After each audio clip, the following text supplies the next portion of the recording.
Hello friends, काल पाऊस पडल्यामुळं सगळीकडं गारवा होती आणि खूप थंडावा होता. अशा परिस्थितीमध्ये आपल्याला थोडंसं काहीतरी चटपटीत खाऊ वाटतं. चला म्हणलं मग आता आपण कांदा व मक्याची भजी करूया.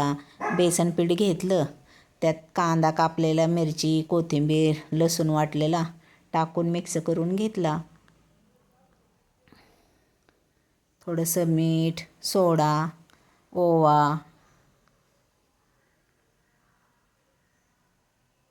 छानपैकी बॅटर तयार करून घेतलं. थंडी म्हणली की थोडंसं चटपटीत आणि एकतर पावसाळ्यात आठवते ते म्हणलं तर गरमागरम भजी. कढईत तेल गरम करून आपलं भजी सोडले. मस्त खरपूस अशी तळून घेतली.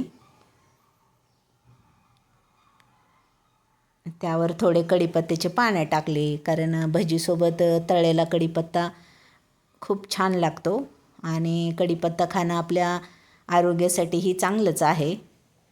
हो, कांदा भजी एकदम कुरकुरीत करून घेतली. मग मका शिल्लक होता घरामध्ये, मग त्यातच आपलं थोडंसं बेसन पीठ त्यात टाकून मिक्स करून घेतले आणि त्याचीही मस्तपैकी कुरकुरीत अशी भजी तयार करून घेतली.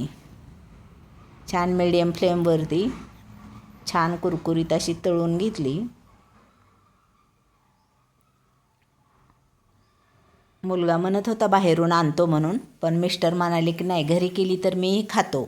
त्यामुळे म्हणलं चला आता आहे वेळ तर म्हणलं करून घ्यावी आणि मस्तपैकी कांद्याची आणि मक्याची भजी तयार करून घेतली आणि थोड्याशा मिरच्या वगैरे तळल्या त्यासोबत आणि मस्त एन्जॉय केली. या मग खायला मित्रांनो गरमागरम भजी.